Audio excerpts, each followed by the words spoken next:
Thank you so much for having me. I was a little bit surprised when I got accepted. So it's nice to be here, and thank you for sticking around until the very end to hear what I have to say. So to set the scene, the candlelight table for two. By pop culture standards, it's the penultimate setting for intimacy. First dates, proposals, sexual tension or repulsion, dramatic breakups, it all happens over dinner. Channel 4 in the UK has even gone so far as to create an entire television series in which audiences get to eavesdrop and look on as a restaurant full of blind dates attempt to navigate eating a meal and deciding on the compatibility of their dining partner while a nation of onlookers peer at them through a screen. For those of you unfamiliar with the show called First Dates, which if you are, you'll probably chuckle that this is happening here. Participants are interviewed about their romantic histories, personality, preferred traits in a partner, etc. before being set up on a blind date at the First Dates restaurant. It's a staged dining experience in which all the staff are actors and they're taking part. Everyone is mic'd, and there's hidden cameras all over the restaurant. And every single table is filled with two people navigating the same dating scenario. So the entire restaurant is people going on first dates. Despite the fact that they are mic'd and surrounded by cameras, these couples still manage to lose themselves in their own private table, despite knowing that the resulting behavior and conversation will be projected for all the nation to see. When you sit across from another person sharing food, conversation, physical contact, you are also inevitably sharing hints about your personality, upbringing, culture, social behavior, and so much more. From how you hold your fork, or whether you share food, to your menu choices and chewing habits, these all say something about who you are. Some of these are intentional expressions, and yet a lot of them are unintentional expressions that you don't even realize you're doing. When you're sitting across from another person, be it a romantic partner, a friend, old or new, or a complete stranger, there's nowhere to hide. You are there in front of them. There is nothing you can do to escape that. It forces people into an intimate setting, whether they like it or not, in which their behavior towards eating will be on show, and where their actions, words, and body language expressed at the table will be there for the scrutiny of their dining companion. Gauging these phenomenological and psychological and sociological and physical elements, all while juggling a conversation and trying to eat without getting anything stuck in your teeth. But before we go any further, I want to kind of preface what I do for a living, and then that leads into what I'm talking about now. As said before, I did do an MA in food anthropology, but I by no means consider myself an academic.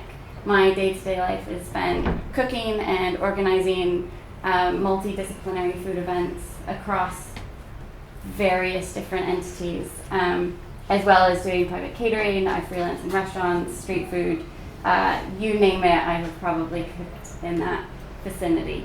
And yeah, the crux of my own personal work rests in staging pop-ups and collaborations, often across disciplines, to create one-off events and meals exploring how dining experience can be used to convey broader and often more abstract topics.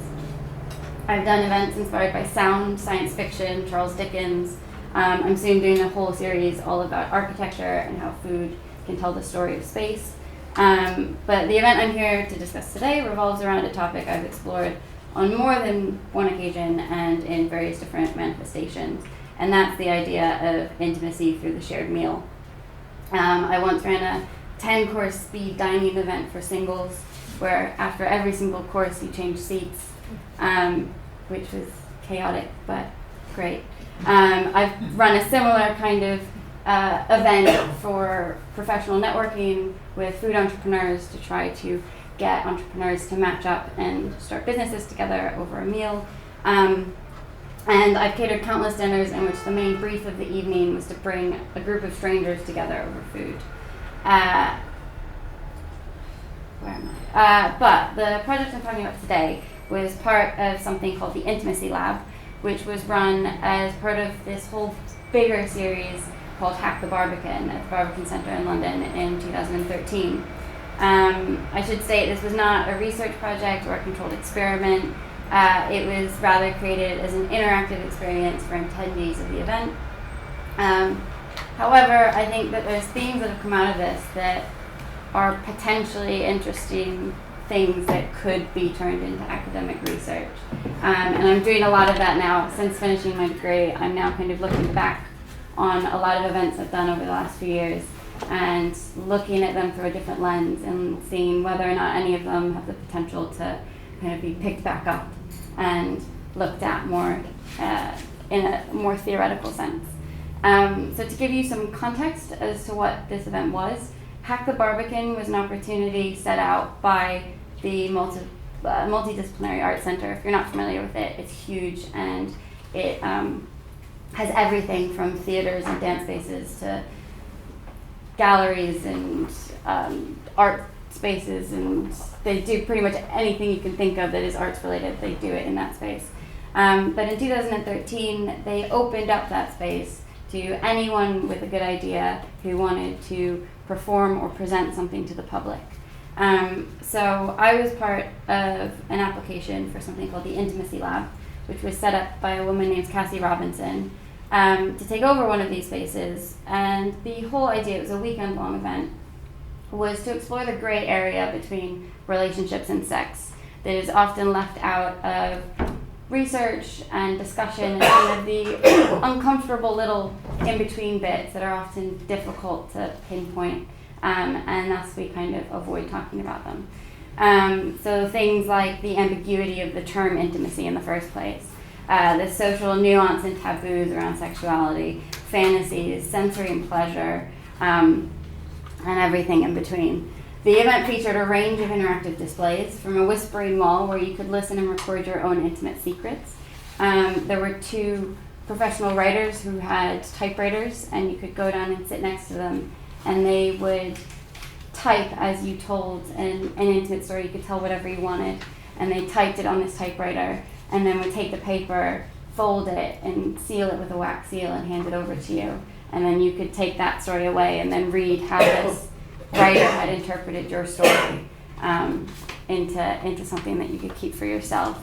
There was a station with a 3D printer and Play-Doh that was called Design Your Own Sex Toy, where people could create their own things, and they were 3D printing sex toys throughout the weekend, which were not for use, but for display.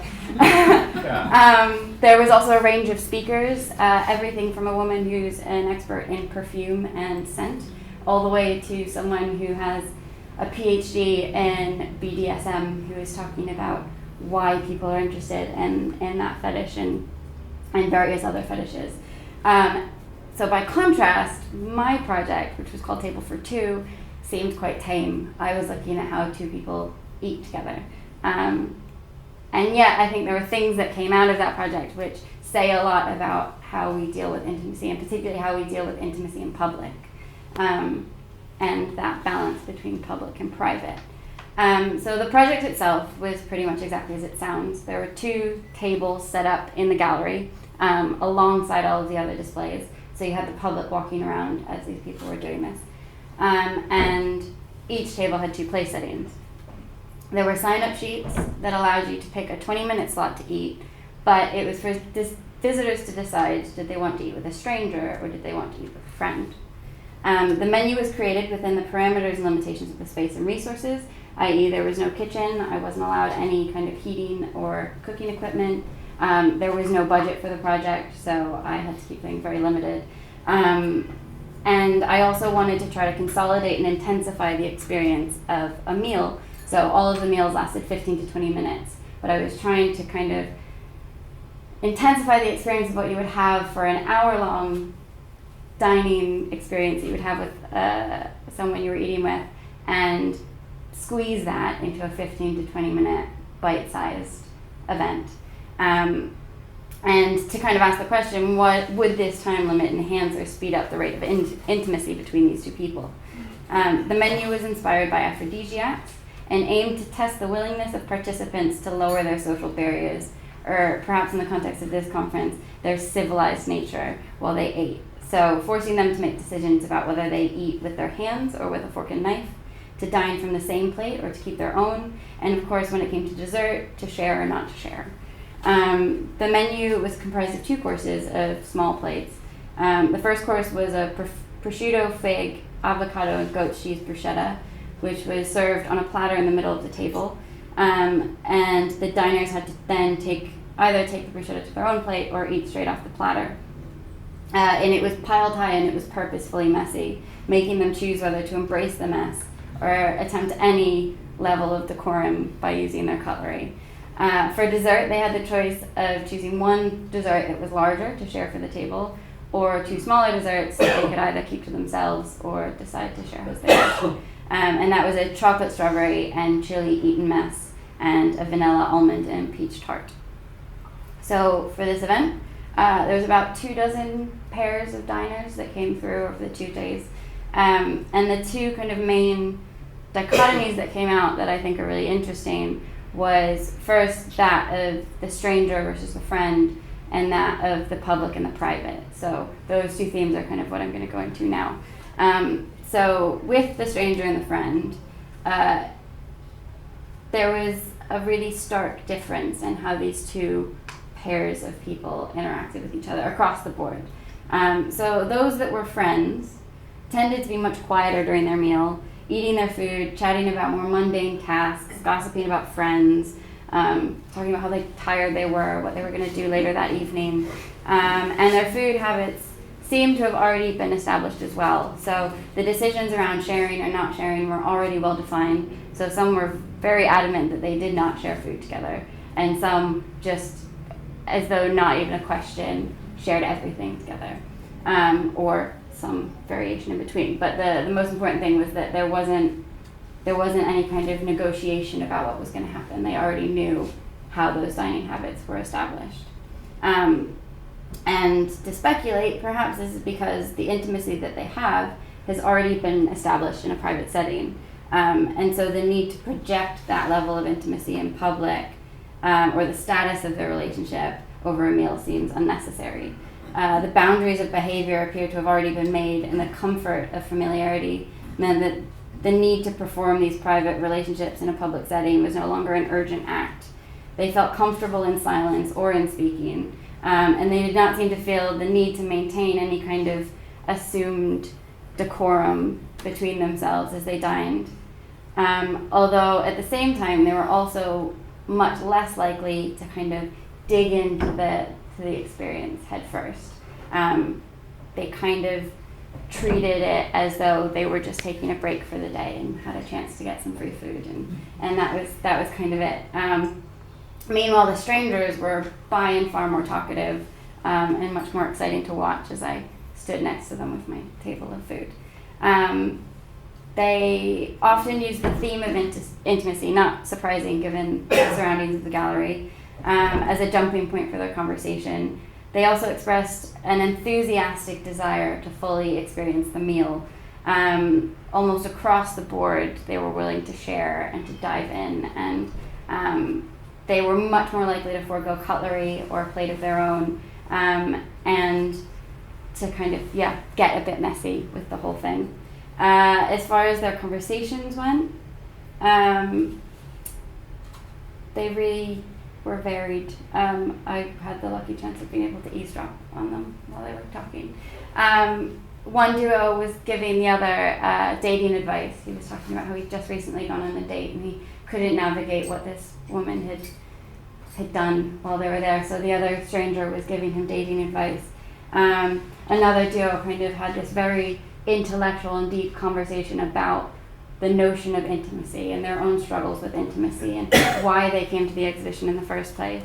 And then there was even a couple who, upon discovering that they worked in the same field, ended up carrying on their discussion outside of the gallery for hours afterwards. I left the gallery and they were still sitting outside chatting. And yeah, so it was really interesting. There was this kind of idea that because of the short amount of time, because of the scenario, there was this immediacy in their desire to have intimacy with that other person. There was a common desire to dive into the experience as though it was an adventure, and the awkwardness or hesitations were eschewed in favor of immersing themselves in the moment.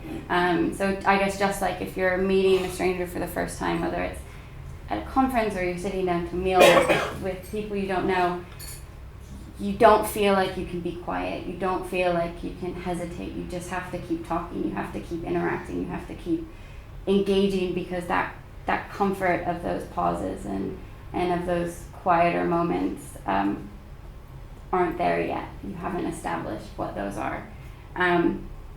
So I was kind of, like I said before, I was intrigued in the amount of intimacy that could be developed in 20 minutes. And what can you present to another person in that short a period of time. And food in particular, commensal eating, magnifies these scenarios much more so than other social situations. For instance, meeting someone for a coffee or for a drink, as the eating habits reveal unintentional elements of oneself which might be otherwise hidden in another context. So that was kind of the stranger and the friend. But then the other element of this is the private in public, so experiencing privacy whilst also being in public. So the privacy of one table, but then having people circulating around you who are kind of looking on and potentially overhearing what you're saying, and also observing what your eating habits are and how you're engaging in that meal. So this dichotomy of the public and the private, particularly when looking at eating at a private table in the context of a public restaurant, or in this case gallery, you have to ask what is private and what is public. In public, we often feel the need to control our behavior, to present a civilized self, however that might be defined in a society, a self who behaves in a way that is deemed acceptable. Meanwhile, in a private sphere, we often shrug off some of these social standards, for example, eating ice cream straight out of the carton. If we are looking for further ideas into food and sex, for instance, various types of fetishisms that revolve around food, be it being fed or consuming food that is being fed to you by a partner, or even having food covering your body. But before we feel comfortable bringing another person into that private space, a space in which decorum and social constructs are relaxed, the public sphere provides a safe space to test those waters. The private table in the public context allows two people to explore these boundaries, to explore their comfort and their habits in public, but to still maintain a level of closeness, be it flirtation, frank conversation, sharing food, which might not be achieved in larger scenarios like feasting or family gatherings, in which there's a lot more people to interact with than just you and your dining partner. So to kind of bring it all back together, where does that bring us to? So as I said before, this was very much a non-academic project in its original manifestation, and yet it brings about a lot of interesting ideas around social behavior, performance, phenomenology, power, cultural difference, gender, and a lot more. And this project didn't even delve into issues around alcohol and money in the context of dining. Nor did I really get a chance to talk about the idea of cultural schisms or exchanges that can happen over these types of meals. So for instance, if you're dating a romantic partner and they come from a different cultural background, what do your food habits say, and how do you establish those food habits, and how are the different cultures' food habits being interpreted as you're also trying to decide, is this someone I want to bring into my life? So when I was writing this paper and looking into existing writing on the subject, I found that existing areas of research tended to focus on broad accepted social structures and rules, looking at site and cultural specific scenarios, but there seemed to be a lack of information on academic writing relating specifically to intimacy in the context of dining in public. About the scenario in which we attempt to establish boundaries of intimacy, often seen as something private in a very non-private setting.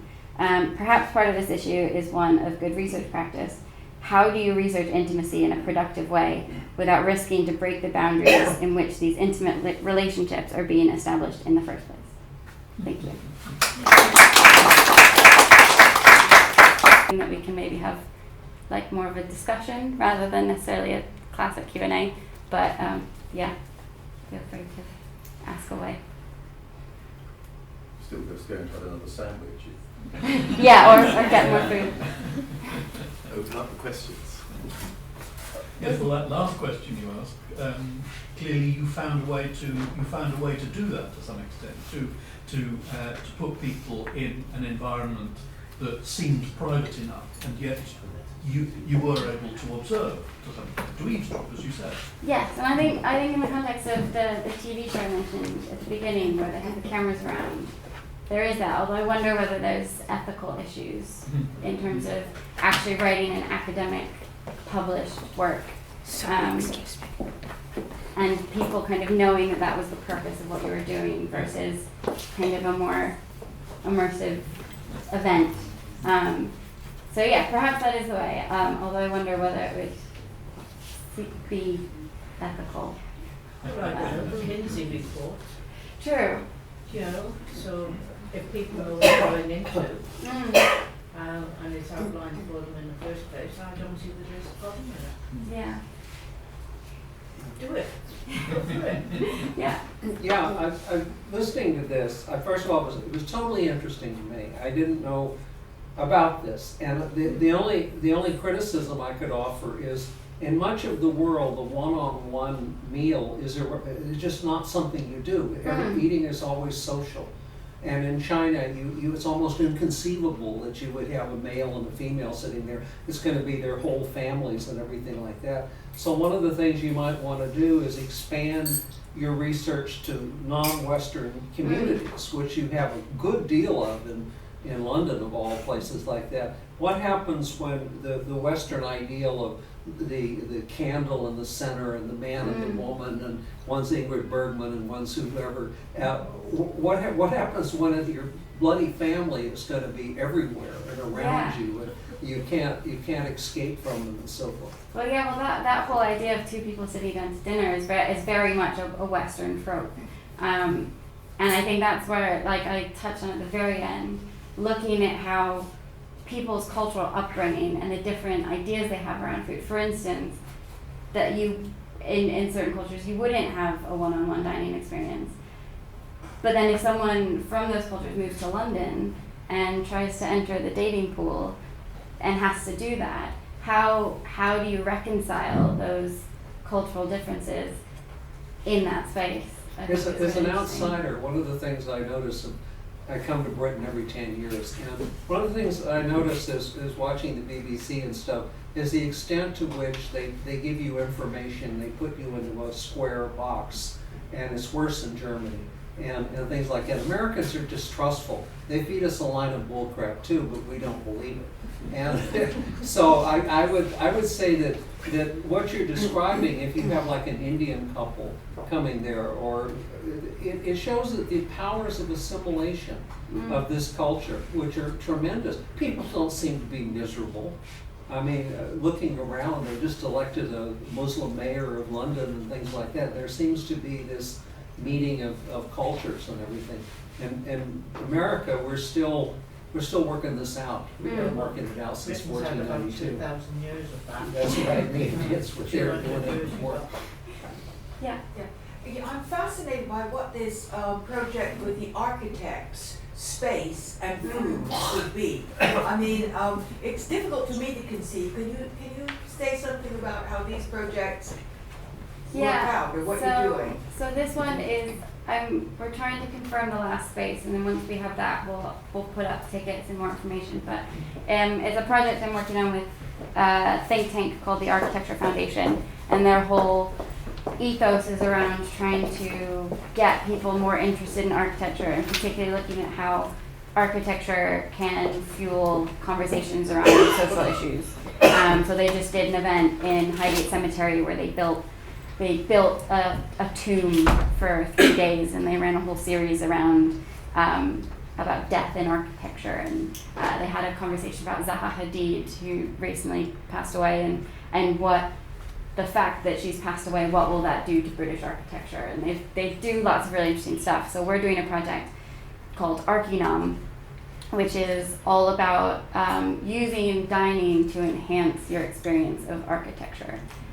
So we've got 3 venues lined up for this autumn, and each one, the menu is based on the history and the use of the space, and in some cases the kind of architectural elements of that space. And then we're inviting architectural speakers who are experts in that building or that area, kind of start a discussion around the table about those subjects. So what might, just pick an example. So the first one is at the end of October, and it's in this decorative artist's house. So she lives in a house that was built in the late 1700s, but she bought it in the early 80s, and the entire inside of the house had been ripped out right before the building got listed in the 60s, and had been used by a painter decorator's firm to store their ladders and materials. So she was in a very unique opportunity buying this shell of an 18th century house, but then not being restricted by the rules around listed buildings. So the outside is listed, but the inside isn't. So over the last 25, 30 years, she's been rebuilding the space, but with her own decorative art. So they're her own chandeliers, her own moldings, her own fireplaces, which are all Baroque inspired and gilded and really kind of decadent. So we're having a meal there that's all about ideas around taste and preservation. So all the food is going to be different, using different methods of preservation and kind of pushing people to taste things that they might not like and that they might like, and then also bring out that conversation in architecture of what does it mean to have taste in design. I was really interested in this idea of putting on a performance in a cemetery. I mean, one of the first papers that we heard was from Michael Beer. It's a pity he's not here anymore. And he spoke about the Black Dinner of the Emperor Domitian and how he put on a performance around death. And it strikes me that so much of English society that I've been out of England for 45 years and I've just been here for a year. There's so much about performance in society at the moment. I mean, I look at the obituaries in The Guardian, and almost every day it's somebody connected to the stage or film or something like that. Not people doing what I consider to be real things. And I don't know if it's connected to all the people I see around me on the tube in the mornings who aren't connected to the real world at all. They're all sitting there looking at their screens. I mean, life as a performance is very few of them are reading books. In the rush hour, it's all screens. And at a different time of day, there might be one person reading a book, but almost everybody, or talking to somebody else, heaven forbid. But I mean, it's almost all screens, it's almost all performance. And this idea of performance in the cemetery is just, I mean, can't you even let the dead lie there in peace? But always used to have, the families, this is the reason for those huge Victorian tombs.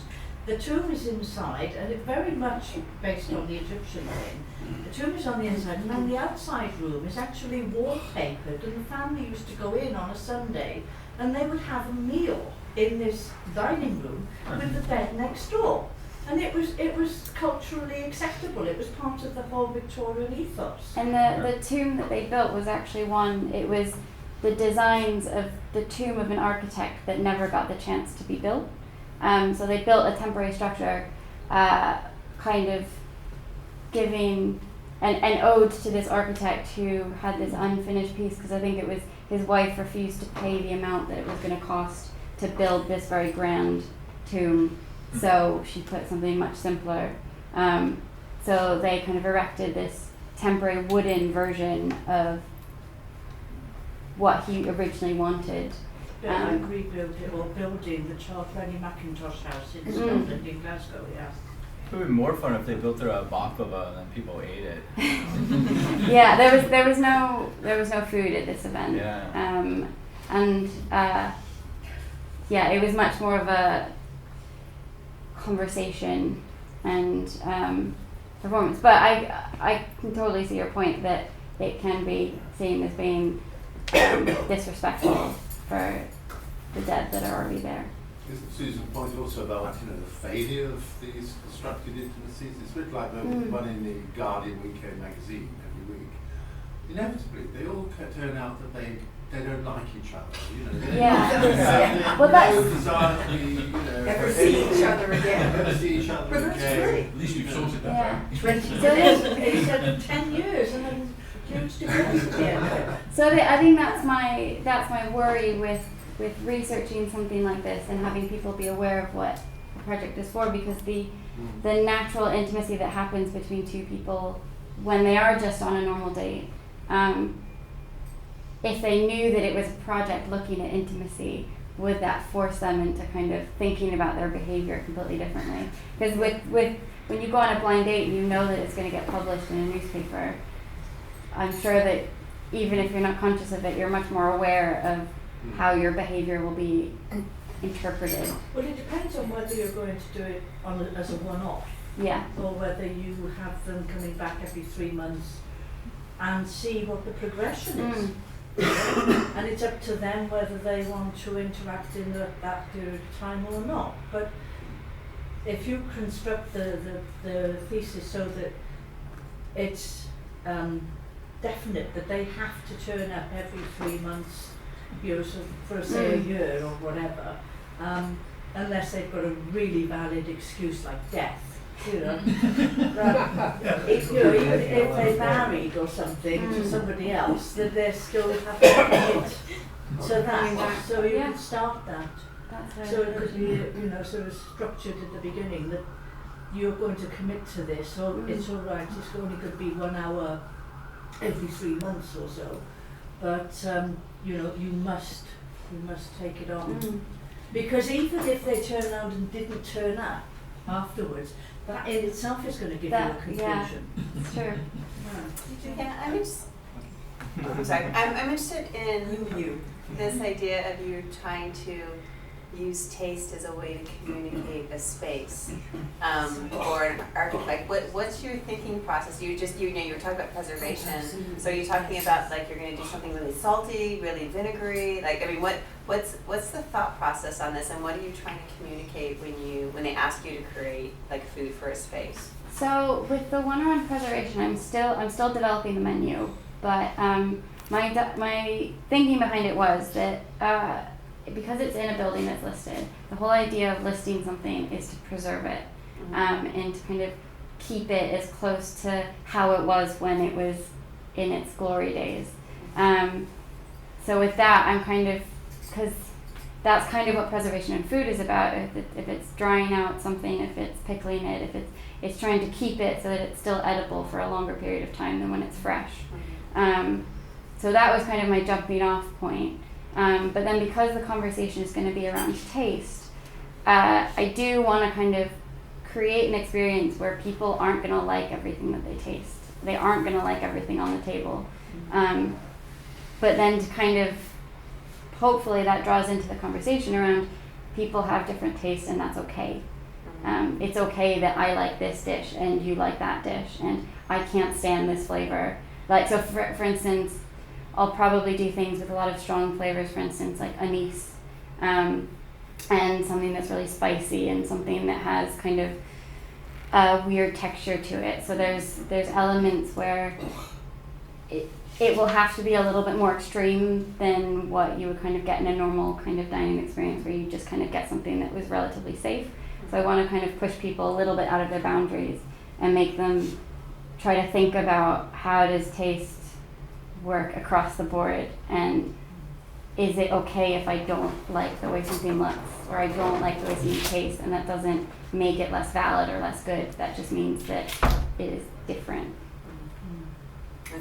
I'm covered from Russell's answers, okay. I just want to share that I believe that the point of the project, it was that all happened without the participants know that they are on the project. So they can act, their behaviors would be naturally, and we can examine the human behaviors between on the table and the food, without force them, as she said, to make things they would do not make it if there were know that we examine this, we search this, so try to act like this or not. So I missed the first bit, that was about the television program, yes? no, I mean about No, the that intimacy project. lab. Oh, the Yes, intimacy yes, lab. yes. They were aware, weren't they? Yeah, I mean, I think they were kind of aware in the sense that they were in a gallery. Yeah. But I guess just like if you're in a restaurant, they weren't necessarily aware that I could hear everything that they were saying, or that I would be thinking about it at a later point. It was very much a kind of one-off weekend. You go in. I mean, and even in the context of the exhibition, there wasn't any photography.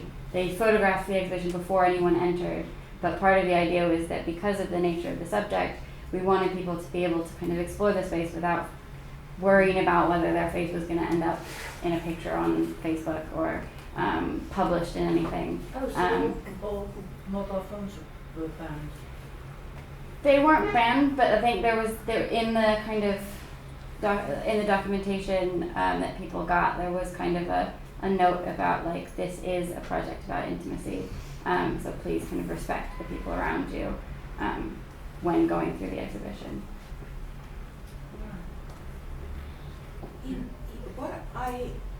I'd like you to say something about how you see the challenge for you, because you are one of those rare people that has a foot in both camps, the academic and, I suppose, the performance and practice. Yeah. And on the one hand, you want to get them together.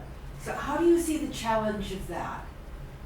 I think it's a big challenge, and it's also not that big of a challenge. I think the biggest challenge is just that it's two spheres of people that don't often encounter each other. Yeah. And that there's a lot of interesting stuff happening on both sides. So for instance, a lot of the stuff that you guys have been talking about throughout this whole conference could be a treasure trove for a chef to develop a new restaurant concept or a new, there's constantly chefs looking back in food history to kind of try to figure out how food was made and how those kinds of techniques can be brought back.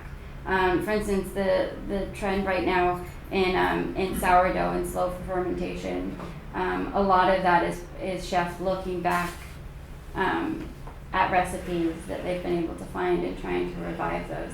So I think there are conversations happening in both bubbles that are similar, but it's about kind of bridging the gap and finding the language that's common between them. Because the way that chefs talk, I mean, I go into some restaurants and they ask me to get something and I call it something completely different. They ask me to get a spatula and they call it a Maurice. And that took me about 3 days in the restaurant to figure out what they were talking about when they said Maurice, because I'd only been in restaurants that had called them spatulas. So there's a language barrier, but then there's also just a physical barrier of figuring out how to get these people in the same room talking to each other. So how do you think we might achieve that? And anybody else who has ideas, what do you think? I mean, how can we talk to each other more?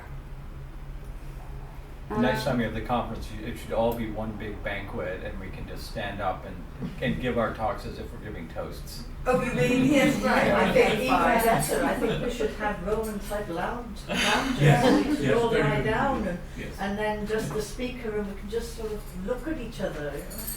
Well, how did you find out? Because you're not, how did you find out about this? Because it would be kind of cool if we would invite in chefs, more chefs, right? But I don't know how to communicate with chefs. So because I went to SOAS, I'm on their email list for the Food Study Center. So there was an email about this conference on that listing.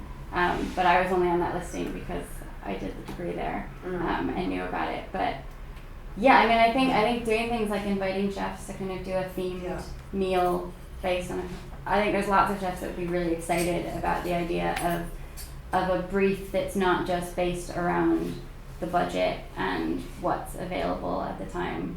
Would be really excited. It's already being done with things like the murder mystery weekends and so on. Yeah. And I have a friend who actually writes her own scripts and then creates the meal around the script. Yeah. You know, so she's been doing this for 20 years.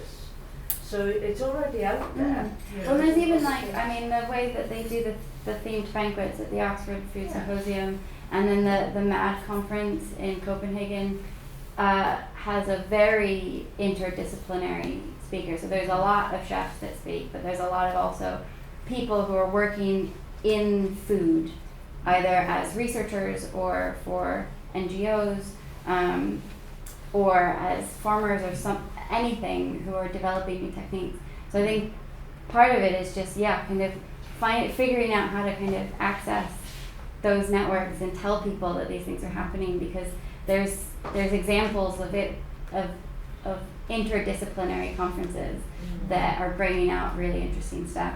So I think some of it, is just finding those networks and getting the word in. Yeah. There's a huge interest at the moment in preserving, for example. I mean, I had a few of my recipes published in a book by North London Waste, of all people, last year. And I'm part of an internet allotment cooks group. And a lot of them remember recipes from their grandparents, which were not then passed down because of the 70s and women don't cook and all this nonsense. And they're now coming on and saying, does anybody remember this recipe? So, a lot of people are then turning around and say to them, look at this book on interwar, pre-war, whatever, all the way back to Eliza Atkins and the old plagiarist Mrs. Beaton, who nicked everything from Eliza Acton anyway. There's a huge resurgence in all of this at the moment, this preservation.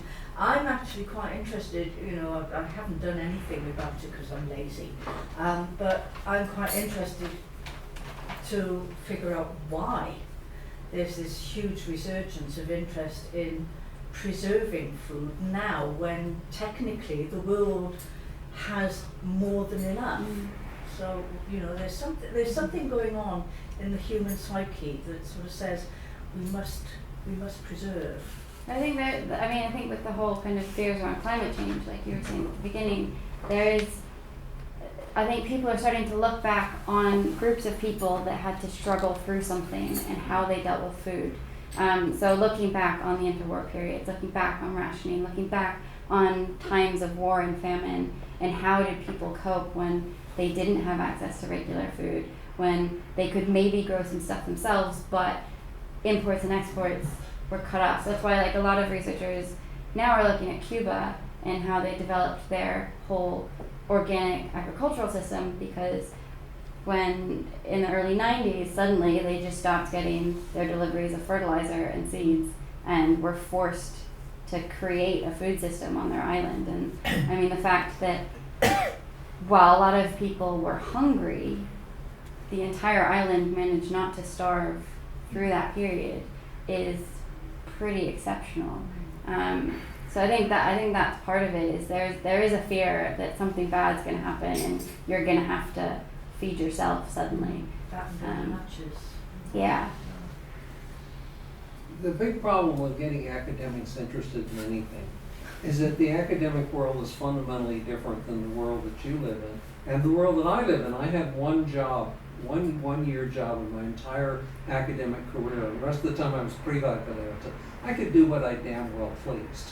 And so getting involved, going down to Chinatown and talking to Chinese doctors and talking to cooks and interacting with them and getting them to come up and be part of public presentations and stuff like that was just natural. But I could never get academic credit for doing that. And you can't get funding to do that. That's the problem. I would say the key to it is find a way to get funding for these people. And listening to what you were saying about how you're doing it, you're doing essentially oral history. You just happen, it's hands-on oral history. And in the States, there's lots of funding for that. So move over and You don't need But- your lottery funding. I got a lottery grant to teach women how to quilt back in 2001. We ended up getting a grant of £10,000 for 4 women.